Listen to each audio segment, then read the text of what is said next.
Hello, yes. You don't have anybody there registered under Maggie Malone, do you? Oh, thanks. Mike, a lesser woman might feel the need to say, I told you so. But I'm secure enough in myself merely to say... Hi, Mom. It's just a voicemail. Luke says you're acting weird. Hug me, and you're wearing baloney. See him making a phone call, you little geek?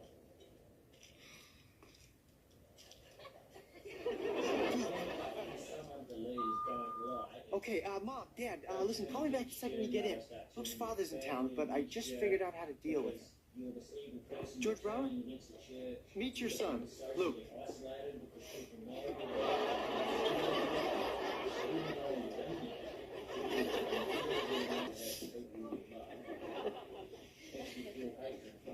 Son?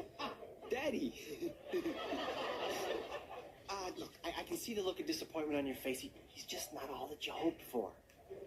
We're stuck with him, I understand. Goodbye. No. He's become a fine, strapping young man. Pleased to meet you. Yeah. You know, it's funny, but you don't seem to resemble Alicia. Who? Your mother. Oh, her. I always just thought her name was Mom. Son, why don't you sit down and take off your coat and hat and earmuffs and muffler and gloves? No, it's nippy in here. I can catch cold. Luke, all you need is a change. You and me are going to drive 24 hours straight under cotton candy skies in South Dakota.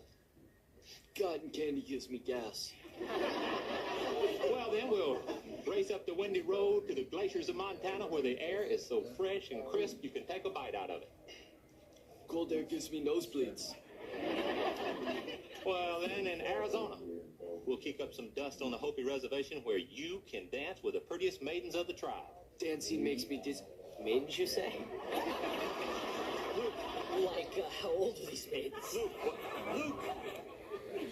Oh, Milu. You daddy. George, would you give us a minute? Sure. What's up, man? You quit hitting me? Stop acting like a butthead. Why don't you shut up? You shut up. You shut up. Stop. You gotta get rid of this guy. Fine. Okay.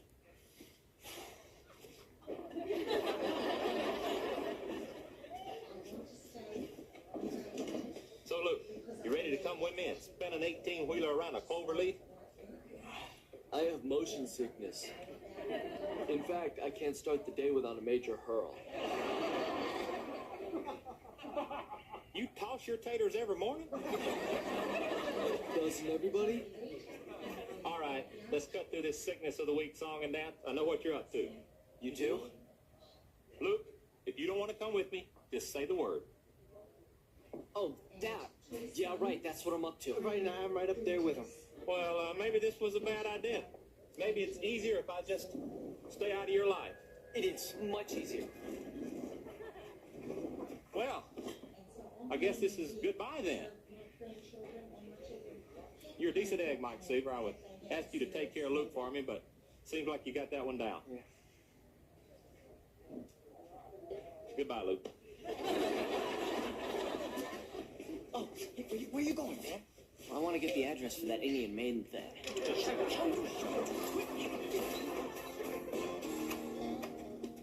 What was I thinking taking you to see It's Raining Guts? I didn't see it. You dragged me out early. It was almost over. It isn't over until the fat lady blows up. Can't believe I pulled it off. What do you mean? Kimosabi, every 2 seconds I had to yank your foot out of your mouth. Hey guys, what's going on? You guys need a dog. Can't a couple of your best buddies give you a little hug, you little button nose? A big goofy dog. Mom, Dad, what are you guys doing back? We grabbed the first flight we could so we could stop you before you went ahead with this idiotic plan. For your information, it was not idiotic. It worked like a charm. and Mike will take it from here. Mike, do you mean to tell me you actually pulled that harebrained scheme? Mom, I had to. I mean, George Brower is a truck-driving flake, and he was threatening to go to court to take Luke. Mike, Luke is 15 years old. If he tells a judge he doesn't want to go, he's going to be listened to. Oh. Dad, that's not the only reason that I did this. I mean, Luke thinks that his dad left him because he was some kind of secret agent. Abandoned kids make up all kinds of stories to keep from feeling they weren't wanted. You mean you think Luke made this up? A long time ago. And somewhere along the line, he started to believe it. But Dad, if he meets his father, he's going to find out the truth. And that may hurt, Mike. But facing the truth about his father is an important part of his growing up. Okay, all right, I'm sorry, I screwed up. But Dad, I don't want to lose Luke. Well, none of us does, Mike, but staying has to be his decision. You owe it to Luke to tell him that he can meet his dad. Right now. Today. Okay, fine, I'll tell him. But I brought Luke into this house, and if he's leaving, then I want to be the one to see him off. Huh. So, what's going on? I know we're not going to the Knicks game. Oh, yeah? How'd you figure that one out? Well, for one thing, the game's sold out. For another, it's in Utah. Okay, Luke, listen, I'm taking you to Manhattan. Now, you don't have to go if you don't want to, but your father's there. My dad? My dad's here? Yeah. You see, the Bureau of Child Welfare tracked him down, and they got a hold of me. I saw him this morning. You saw him? Why didn't you tell me? I know, and I'm sorry, I should have. I mean, he's your family, and I'm not. But I feel like your family, Luke. So what kind of guy is Well, he's friendly, colorful, he's, well-traveled. Does he know we're coming? Is he going to be surprised to see me? Oh, yeah.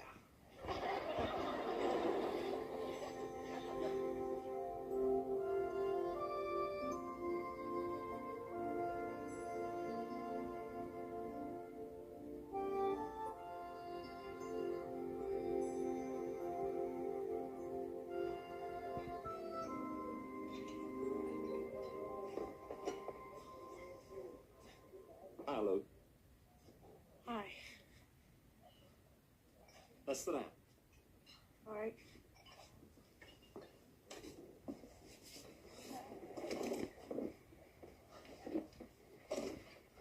You look just like Alicia. Yeah, I know. Look like you, too. Tap your thumb when you're nervous. It runs in the family. Hey, you got the Brower eyebrows. Can you do this? Even better. That's great.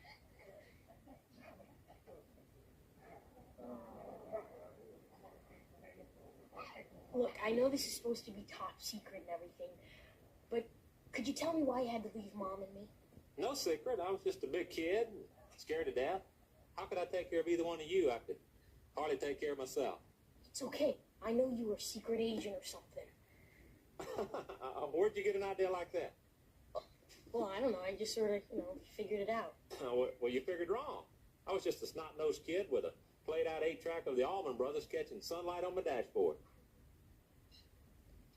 There was no reason? Just left because you felt like it? Oh, come on, son. What's past is past.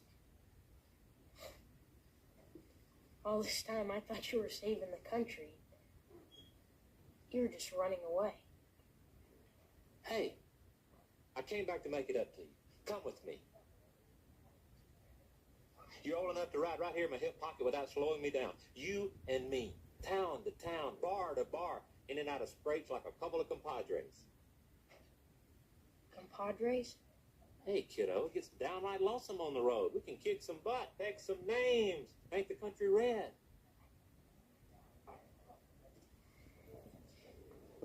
There was a time when I really would have jumped at that. But let me just fill you in on something. I was on the street for 3 years, eating out of a dumpster and scared to death I'd get beat up, or worse. Every night, I hoped and I prayed that you were looking for me. That you were gonna find me. Here I am. You're too late. Mike was the one who found me. Mike put a roof over my head. Mike put his arm around me and told me that I was smart. And told me that I was okay to care. He gave me a family. I'm your family. That's why I tracked you down. No, you didn't. The Bureau of Child Welfare had to track you down. If they hadn't, you'd still be God knows where, not giving a damn about me. I care about you the only way I know how. I got a spare seat and an extra sandwich in the glove compartment. I want you right there beside me. What do you say?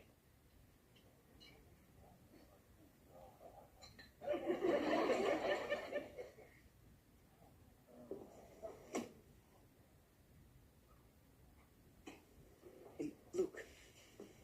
What's going on? Hey, can a guy give another guy a hug without everyone getting the heebie-jeebies? Come on, Mike. Let's go home.